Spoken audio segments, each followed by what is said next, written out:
Të nderuar teleshikues, asalamu alaykum. Mirë se vini në ciklin ton të emisioneve Familja. Ne vazhdojmë të jemi akoma në itinerarin e faktorëve të cilët e bën një familje të lumtur. Si gjithmonë, i ftuara ynë është me ne Hoxha i nderuar Ahmet Kalaja. Hoxha i nderuar, mirëserët. Mirëse. Kemi trajtuar disa nga pikat, le të themi nevralgjike ose sensitive, të cilat shkaktojnë probleme në familje. Megjithatë, le të themi dimensioni fetar mbetet akoma shumë i paprekur ose i pashtëruar në le të themi në ambientet tona mbar shqiptare, shqipfolse. Dhe fjala bie për shembull tema sa ndikojnë mëkatet në jetën familjare. Është një temë e cila nuk trajtohet shpesh dhe si mund ta materializojmë apo ta sjellim me shembull konkret në bashkëtesa familjare këtë gjë. Nuk ka dyshim se ne nëse përmendëm në emisionin e kaluar sa më shumë adhurim për kushtim ndaj Zotit, aq më lumturi do të ketë në familje, dhe e kundërta kësaj është e vërtetë, që do të thotë sa më shumë mëkate dhe gjunahe, aq më shumë do të ndihen efektet dhe pasojat në familje. Për këtë arsye thoshin të moshmit të parët tan, efektet e gjunaheve i shohim tek le të themi tek mosjellja mirë e bashkëshortes e fëmijës. Pra, jo vetëm që njeriu mund ta vuajë në veten e tij pasojën e mëkatit, po Zoti, domethënë, mund t'ia japi efektin e mëkatit tek familjarët. Pra, mungesa e një jete të lumtur bashkëshortore mund të jetë arsyeja dhe shkaku kryesor i saj, bërja e mëkateve nga njëri apo nga tjetri, apo nga të dy.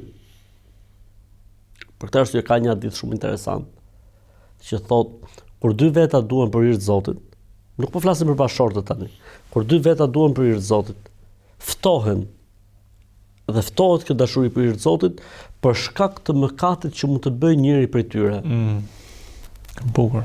Po normalisht edhe në jetën bashkëshortore. Pra, mund të jetë mëkati i njërit apo mëkati i tjetrit. Pra, nëse shohim ftohje mes dy bashkëshortëve, mos ta kërkojmë gjithmonë gabimin në Jupiter, në Mars. Po do të shohim edhe tek vetja jonë, mos jemi ne shkaktarët, mos kemi bërë diçka ne në raport me Zotin gabim, që po na jep Zoti tek gruaja apo po na jep Zoti tek burri. E para, e dyta gjë, mëkatet do të thotë thirrje dhe afrimi i shejtanëve për rreth nesh. Dhe po erdhi shejtani afër nesh dhe rreth nesh, do të thotë që s'ka më lumturi, fillon kapesh për gjëra koti, nxehesh për gjëra koti, zmadhon në jetën bashkëshortore gjëra koti. Pra, mëkati, domethënë, ka efekte, ka domethënë, nuk është vetëm diçka shpirtërore që rëndon njeriu. Po edhe shpirtërisht e rëndon njeriu me kuptimin njeriu fillon dhe stresohet kot apo rëndohet, po edhe në jetën materiale, pra në jetën fizike ai ka efektet e veta. Për këtë arsye, nëse ndodh diçka në jetën bashkëshortore, një ftohje apo një problem, ajo që do të këshilloj është që çifti filloj të kontrolloj, të reflektoj, të pendohet, të kërkoj falje Zotit, se mund të jetë diçka që ka shpërthyer në sjelljen jo të mirë, apo në komunikimin jo të mirë, apo në shërbimin jo siç duhet, apo në humbjen e rolit që duhet të ketë, le të themi, bashkëshortja apo bashkëshortja.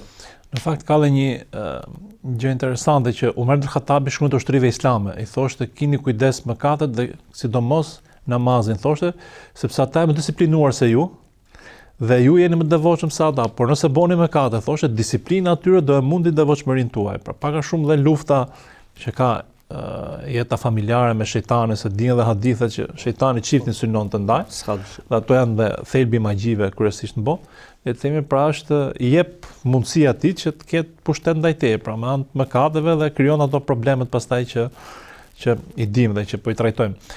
Bukur, një tjetër pikë interesante është sa ndikon mbështetja tek Zoti. Pra ndoshta ne gabojmë duke u mbështet tek njëri tjetrin çift, presim shumë, po ndërkohë mundësitë njerëzore janë të limituara. Dhe sa ndikon pra mbështetja në Zot për të zgjidhur këto probleme familjare. Kur themi ne mbështetja në Zot, është ajo që Zoti, domethënë, i ka karakterizuar besimtarët në Kur'an duke thënë se wa 'ala Allahi fatawakkalu in kuntum mu'minin. Pa besimtarët, ajo gjë që i dallon në jetë është se i mbështeten Zotit dhe i dorëzohen Zotit. Në momentin që njeriu, domethënë, fillon dhe e kthen fokusin e tij tek krijesat, qoftë tek burri, qoftë tek gruaja, qoftë kudo, Domethënë ky njeri sikur ftohet nga mbështetja e tij në Zot. Ndërkohë që faktikisht domethënë Zoti na urdhëron neve që besimin dhe mbështetjen ta kemi tek ai dhe raportet me njëri tjetrin mundohemi të kemi sa më korrekte. Pra, korrektësia në jetën bashkëtorë, përpjekja për të qenë sa më afër njëri tjetrit, për të shërbyer sa më shumë njëri tjetrit, faktikisht nuk bie ndesh me mbështetjen e Zotit. Pra nuk mund të themi unë jam mbështet Zotit dhe jeta bashkëtorë ka shkuar më mirë se jam mbështet Zotit, po edhe unë duke qenë shumë korrekt në jetën bashkëtorë ka shkuar më mirë, e s'ka nevojë me mbështet Zotit. Jo, duhet të jemi tek e mesme. Pra ne i mbështetemi Zotit që të kemi sukses, domethënë dhe të kemi mbarësi dhe bekim, por kjo nuk na pengon që ne të jemi sa më korrekt me njëri tjetrin, sa më të kujdesshëm në raport me njëri tjetrin, sa më ndihmues me njëri tjetrin. Pra, le të themi bërja e sebepeve për një jetë të lumtur bashkëtorë është shumë e rëndësishme me mbështetjen në Zot. Mbështetja tek sebepet pa u mbështet në Zot është problem, po mbështetja në Zot pa bërë sebepet e një jete të lumtur bashkëtorë prapë është problem, kështu që ne duhet të jemi, siç e themi gjithmonë tek e mes me art, pra i bëjmë shkaqet dhe i bëjmë sebepet, ama mbështetjen dhe suksesin e presim prej Allahut. Pra ajo fjala jonë që ne themi la haula wala quwata illa billah nuk ka forcë dhe fuqi për të pas sukses në jetë dhe për të larguar nga të këqijat në jetë, vetëm se me suksesin dhe fuqinë që mund të japë Zoti, kjo funksionon edhe në jetën bashkëtorë. Një tjetër, le të themi, fenomen që hasim është le të themi projektet mallore gjigande që angazhojnë familjen, ndërkohë humbet e përditshmja, humbasin gjërat e vogla. Pra sa e rëndësishme është që familja të merret, le të themi, me edukimin e fëmijëve, me detyrat e tyre, me gjërat pra të përditshme dhe t'i lejnë, le të themi, për një çast ose le të merren kur është reale, pra le të themi këto projektet e mëdha. Pra, këto gjërat e vogla sa ndikojnë në lumturinë familjare.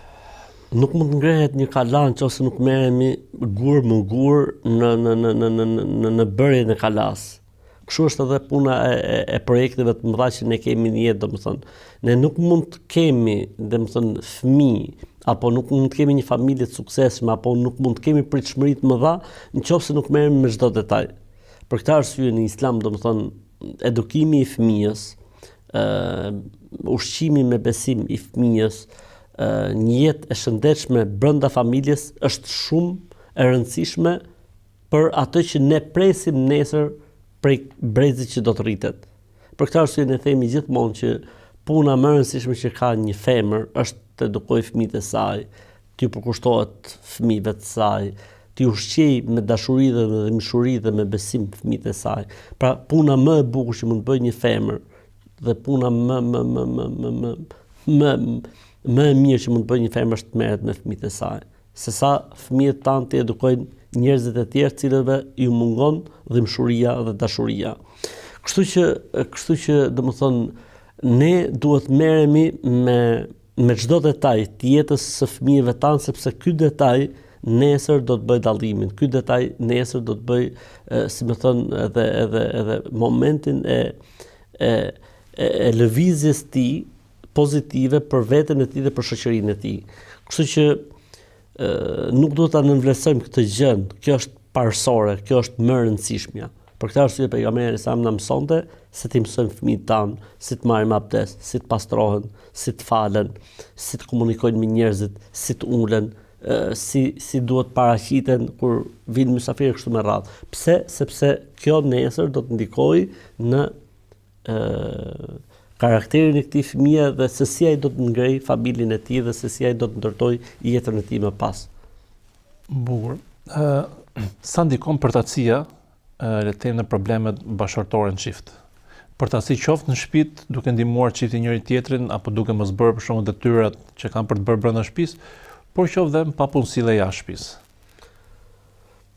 Nuk ka dyshim se kjo domethënë përtatësia apo dembelizmi është problem shumë i madh, edhe në jetën e zakonshme domethënë, po edhe në jetën bashkëtorë.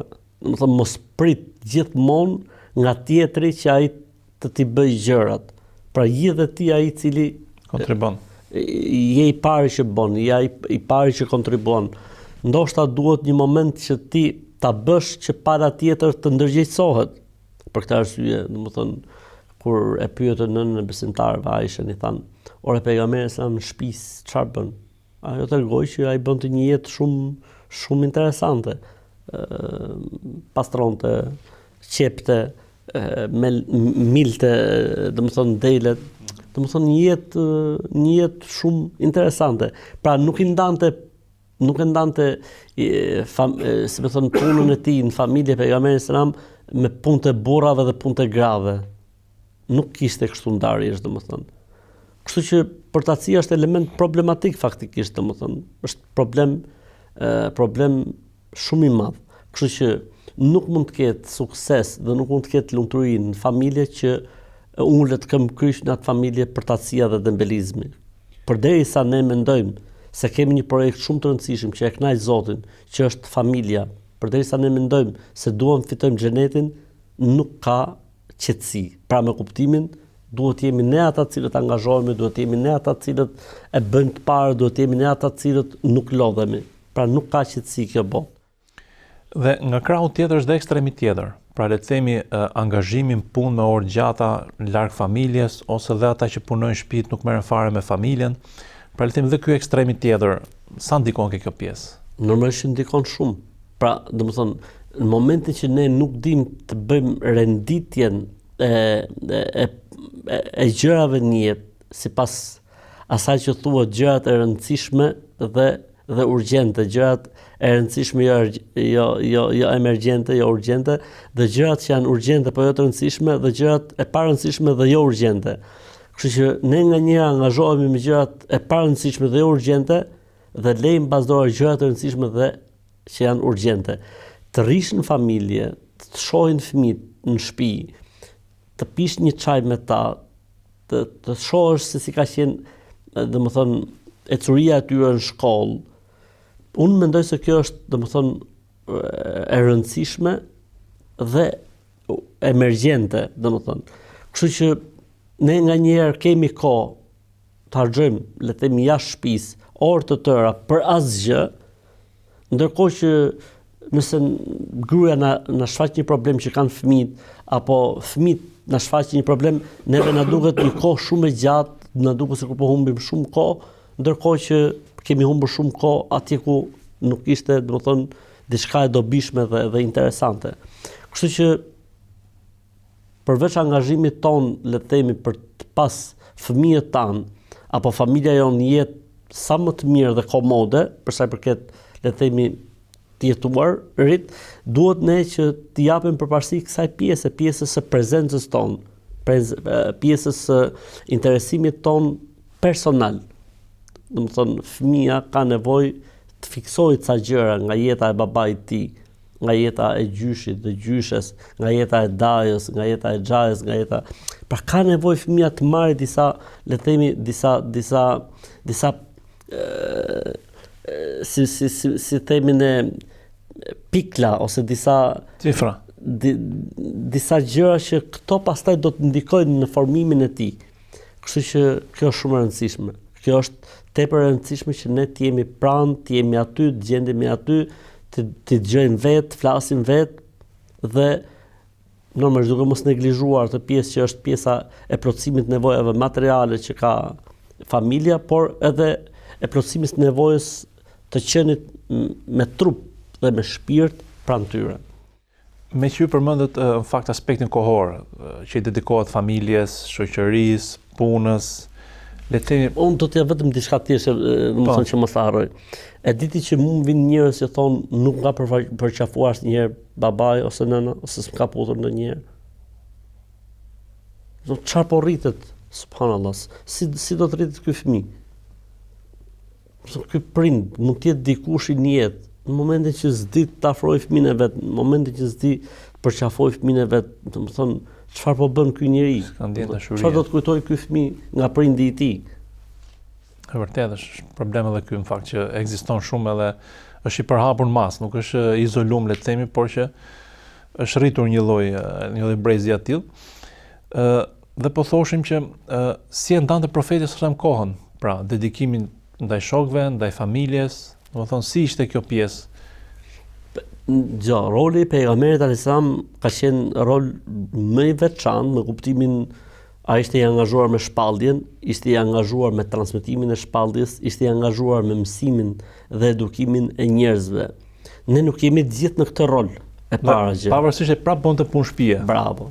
Megjithëse se ai kishte këtë rol kaq të rëndësishëm dhe të madh, domethënë, kjo nuk e pengonte atë që të ishte prezent në darkë, në shtëpi, domethënë. Pra mbaronte jacia, profeti alayhis salam ishte në shtëpi.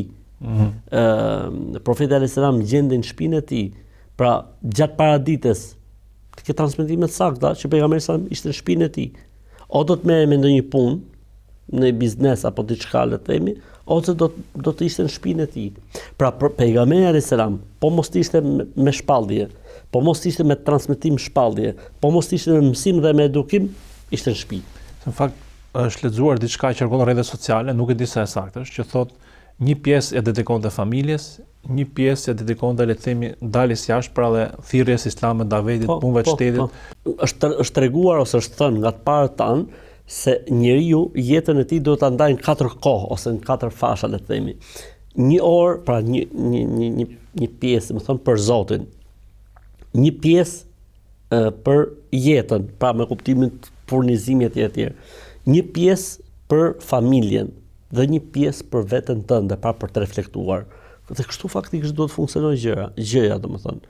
Pra të gjesh kohën edhe për Zotin, gjesh kohën edhe për të kërkuar furnizimin, po të gjesh kohën edhe për familjen, po të lesh edhe kohë për veten tënde, domethënë që ti të jetë një moment mes teje dhe Zotit, të reflektosh, të hulumtosh, domethënë punët e tua, hallet e tua dhe sikletet e tua.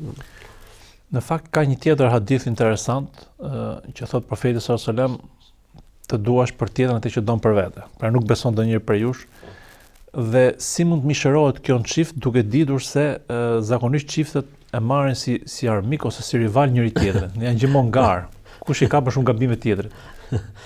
Faktikisht këto hadithe të pejgamberit alayhis salam ne duhet t'i kuptojmë në të gjitha sferat e jetës. Pra jo vetëm për dikë që është larg nesh apo për të tjerët. Kjo funksionon edhe për vllajën e gjakut, edhe për motrën e gjakut, po funksionon edhe në jetën bashkëshortore, sepse edhe pse jemi bashkëshort, ne faktikisht jemi edhe vëllezër për hatër të Zotit dhe motra për hatër të Zotit në fund fare. Pra ne kemi një Zot që na bashkon, një besim që na bashkon, pavarësisht se jemi në rolin e bashkëshortit dhe bashkëshortes. Kështu që bashkëshorti i mirë është ai që don më të mirë për bashkëshorten e tij dhe bashkëshorte e mirë është ai që don më të mirën për bashkëshortin e tij. Pra gjën më të mirë, më të dobishme për burrin e saj, po kështu edhe burrit e gruas e tij. Jo ku ta kapin gabim, jo të gëzohet kur i not diçka, domethënë. Kështu që domethënë duhet ta shohim në këtë aspekt. Pra të duam më të mirën për të. Jo ta rëndojmë më shumë kur ta shohim se është e rënduar, jo ta hidhrojmë më shumë kur ta shohim se është e hidhruar. Po kur është e hidhruar apo e hidhruar ta gëzojmë. Kur është e rënduar ta lehtësojmë. Kur është në qejf t'ia shtojmë qejfin dhe kënaqësinë. Kur është e lumtur t'ia shtojmë edhe më shumë lumturinë. Pra na bëj, domethënë jeta e bashkëshortit apo jeta e bashkëshortes na bëj neve domethënë që të reagojmë me të, që ta bëjmë atë sa më të mirë.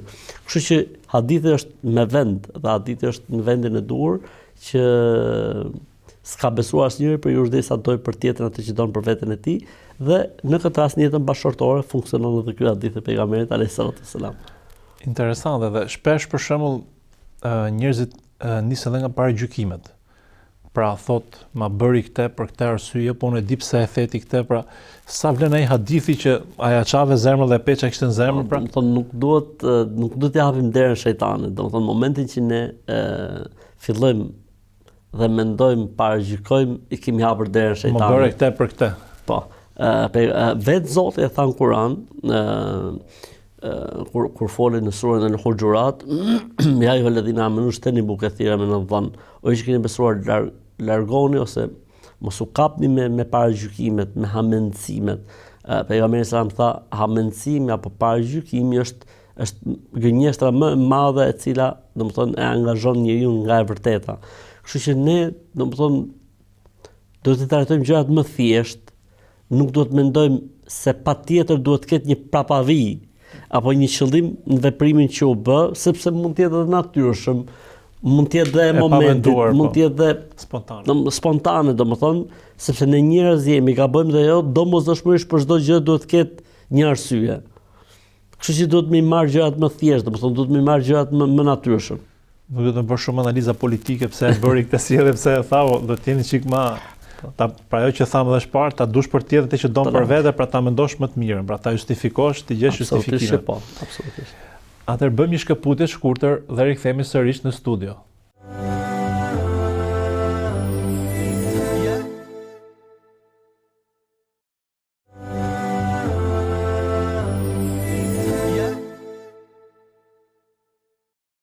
Të nderuar teleshikues, ja pra kur rikthyem sërish në studio me të ftuarin ton, Hoxhën e nderuar Ahmet Kalaja. Hoxhë i nderuar shpesh ndodh në çift, edhe në jetë, por kemi fokusin ke çifti për momentin, që thot nuk i flasa, nuk më flet. Ose po i mbaj qëndrim se më mbajnë qëndrim. Pra sa dobishme do ishte që ai që e nisi pari letrimi. Që është dhe me selamin dhe... Po, ka një hadith bukur pejgamberit alayhis salam që tha, më i miri te Zoti është ai që e nisi pari. Pa le të jemi ne ata të cilët garojmë. E thymë akullin. Po, e thymë akullin. Domethënë, siç duhet që njeriu, domethënë, ose siç njeriu kërkon që tjetri të jetë ai i cili, domethënë, thyhet i pari apo e thotë i pari, le të jemi ne të bëjmë rolin tjetër, pra le të jemi ne të parët. Për këtë arsye pejgamberi sallallahu alajhi wasallam në jetën e tij bashkëshortore ka qenë ai gjithmonë që e bën të hapin i pari. Domethënë nuk priste që ta bën të hapin bashkëshorti i tij, po ai vetë hidhej i pari dhe gjithmonë e thoshte i pari apo ishte ai i cili kontribonte i pari, domethënë në rregullimin e jetës bashkëshortore, në rregullimin e familjes. Kështu që kur themi ne që më i mirë është ai që e fillon i pari apo e nisi i pari, kjo funksionon edhe në jetën bashkëshortore.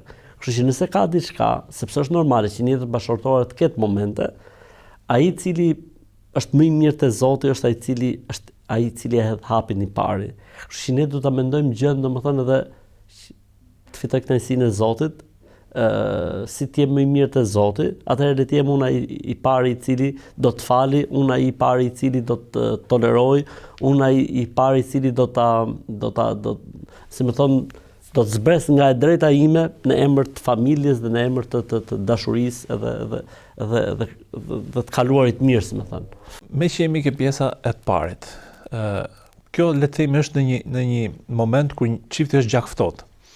Po kur çifti është gjak nxehtë, pra në çastet që po debaton, situata le të themi është në eskalim e sipër, çfarë shpërblimi ka ai person që heq dorë i parë dhe kur ka drejt ndoshta? Është vërtet, domethënë duhet që kur ka një përplasje, njëra prej palëve duhet të rriqet. Dhe sugjerohet që ose preferohet që ai që ai faktikisht më i mirë në këtë rast është ai i cili bën tërheqjen i pari. Duke më përshtypur shumë në hadithin e pejgamberit alayhis salam që tha, unë i garantoj një shtëpi në mes xhenetit atij që të heq dorë nga debati edhe pse e din se është në të vërtetë. Pra, nganjëherë ne nuk e dimë a jemi në të vërtetën në debatet që bëjmë, po ngulim këmbë. Po pejgamberi sa tha, edhe nëse e di që jeni të vërtetën, unë i garantoj atij një shtëpi në mes xhenetit. Edhe në jetën bashkëshortore, shejtani punon shumë, po mund punojnë edhe të tjerët që të ngrihen konflikte dhe debate. Më i mirë është ai i cili ditë të rriqet i pari, edhe pse në vetvete apo në bindjen e tij të brendshme është i bindur që ai është në të vërtetën. Pse? Sepse jeta bashkëshortore është më e rëndësishme, familja është më e rëndësishme, që fëmijët të rrisin me 2 prindër është më e rëndësishme, që fiset dhe prindërit tanë mos t'ju shkatërrohet jeta duke na parë neve të ndarë dhe të shkatëruar është më e rëndësishme, që njerëzit që s'na e duan të mirën mos t'i gëzojmë me zëngat tona është më e rëndësishme.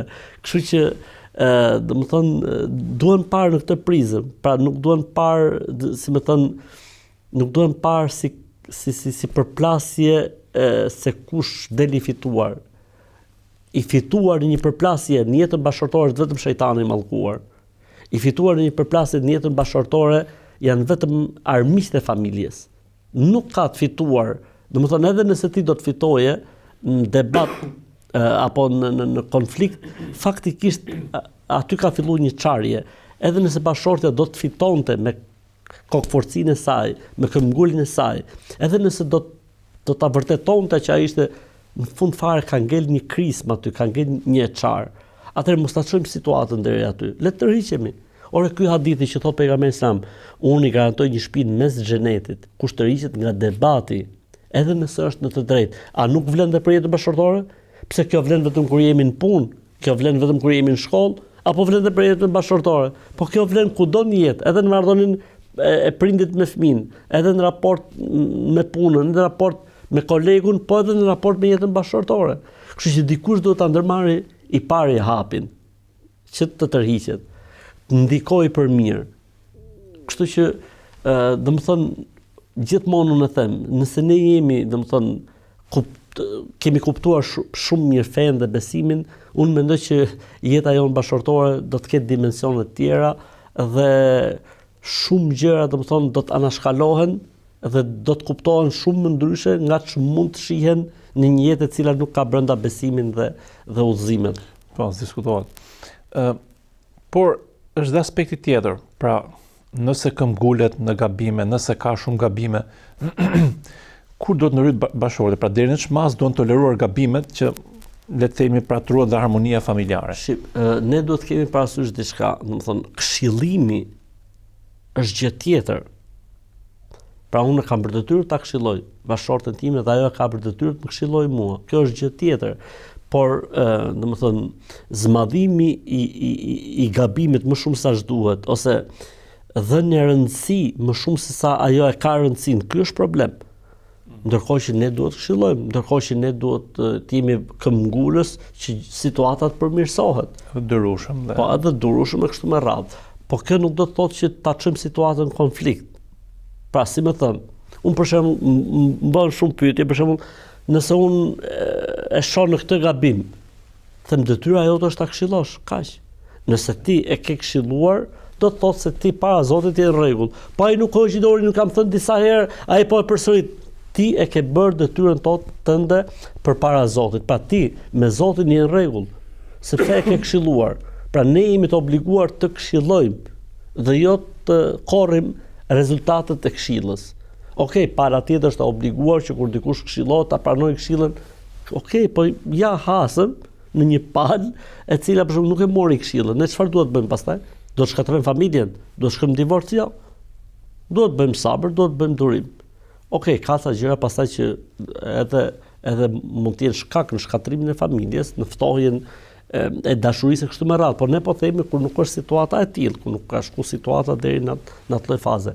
Pra, gabimet apo gjunahet, le të themi që nuk bien ndesh me qëllimin e martesës, nuk duhet zmadhohen më shumë se sa e kanë vlerën. Pra, t'u jepet rëndësia, por mos t'u jepet rëndësi e madhe. Pra në fakt me çfarë po shihet, domethënë problemi është kur kalohet edhe në personale. Domethënë nisesh për një qëllim të mirë, për një diçka dhe kthehet çështja pastaj personale. Po se punon shejtani. Po punon shejtani, domethënë ne asnjëherë nuk duhet të harrojmë atë që kemi përmendur në emisionin e parë të kësaj bisede, domethënë që është qëllimi, pse po e bën? Është qëllimi i përmirësimit, qëllimi i rregullimit, qëllimi i arsyetimit para Zotit, apo po e bën se kalo pastaj në personale kot, domethënë shejtani kapet një detaj që s'ka të bëjë me thelbin, edhe fillon pastaj të kalon çështjen personale. Pra dhe mos paragjykimi, domethënë që e bëri për këtë. Po e vërtetë është, po edhe ai që këshillohet, domethënë është e njëjta gjë, domethënë nuk duhet ta marrë personale, nuk duhet ta marrë se kur po e poshtron para tjetër apo sikur do ta ignoroj para tjetër me këtë që po i thot. Para tjetër që po e këshillon i don të mirën. Pra do të ketë mirë kuptim, domethënë. Diskutohet. Pra duket sikur për çdo problem çift feja ka sjell një medikament, ka sjell një kur, domethënë ka një ilaç dhe kjo është nga mrekullia e Islamit dhe siç e tham dhe në fillim, domethënë që janë tema që nuk e zaurohen dhe nuk paraceken nga mediat dhe ka një vakum që njerëzit le të themi duhet të informohen, sepse feja pra pas ka ilaçin për këtë pjesë që nuk trajtohet as në telenovela, as në libra dhe as në përpsime. E bukur është domethënë se libri i Zotit ke shembuj plot domethënë për mënyrën se si domethënë duhet të jetë sjellja dhe komunikimi në jetën bashkëtorë, por edhe jeta e profetit alayhis salam është e mbushur, domethënë me shembuj dhe me raste se si, domethënë njeriu duhet të ketë një komunikim shumë, le të themi, të mirë, korrekt dhe të bukur në jetën bashkëtorë. Pra, thënë ndryshe, sa më i ushqyer të jetë njeriu me dijet e Islamit, me librin e Zotit, me traditën e pejgamberit alayhis salam, aq edhe më fleksibël është, aq edhe më elastik është, aq edhe më i durueshëm dhe më i qetë është. Diskutohet. Hoxhë nderuar, ju falenderoj shumë për shtërimin, shtjellimin që i bët pra pyetjeve dhe temave që kishim për sot. Gjithashtu falenderoj dhe teleshikuesit për vëmendjen që na kushtuan. Deri emisionin e ardhshëm, Asalamu alaikum.